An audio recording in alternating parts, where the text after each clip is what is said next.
বিসমিল্লাহ রহমান রহিম। আসসালামু আলাইকুম। কেমন আছেন আপনারা সবাই? আলহামদুলিল্লাহ, আমিও ভালো আছি। আজকে আপনাদের মাঝে আমি নিয়ে আসছি বিয়ে বাড়ির বোরহানি। তো বিয়ে বাড়ির বোরহানি তৈরি করতে যা যা লাগবে, এখানে আমার টক দই আছে 1 কেজির মতন টক দই।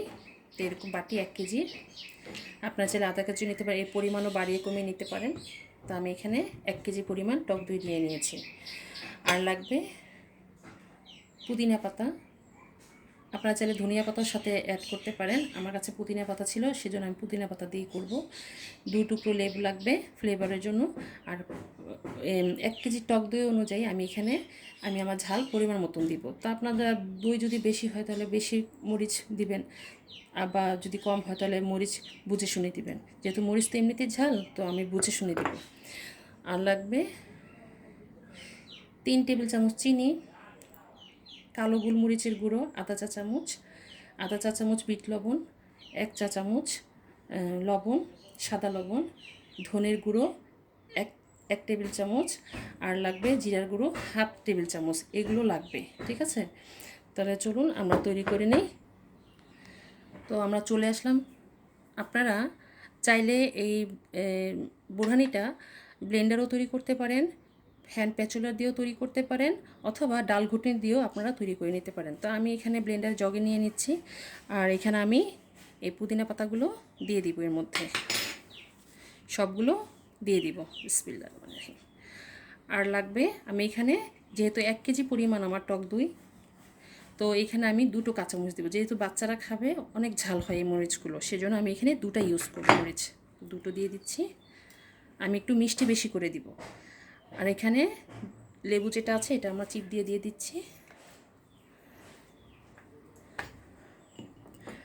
লেবুটা দিলে কি হবে, মানে ফ্লেভারটা ভালো আসে, সেজন্য আমার লেবুর রসটা দিয়ে দাও। আপনারা চাইলে না দিলেও পারেন, আমি যেভাবে তৈরি করি সেভাবে আপনাদেরকে দেখাচ্ছি। আর লাগবে যা যা নেওয়া আছে আমার, চিনি, সাদা লবণ, বিট লবণ তো অবশ্যই দিবেন, এটা টেস্ট বাড়াবে। ধনিয়া গুঁড়ো, জিরা গুঁড়ো যা আছে সব পরিমাণ মতন দাও, আমি সব একত্র করে দিয়ে দিচ্ছি।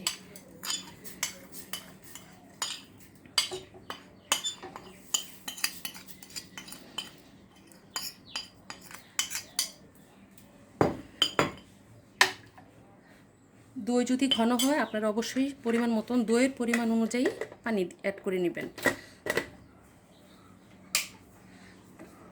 বিসমিল্লাহ।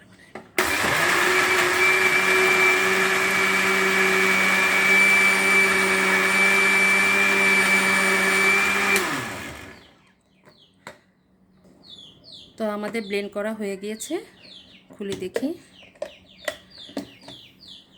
হয়ে গিয়েছে মাশাআল্লাহ। আপনারা অবশ্যই লবণ, চিনি এগুলো চেক করে নেবেন, যদি প্রয়োজন লাগে আপনারা দিয়ে আবার ব্লেন্ড করে নেবেন। আমার সব ঠিক আছে।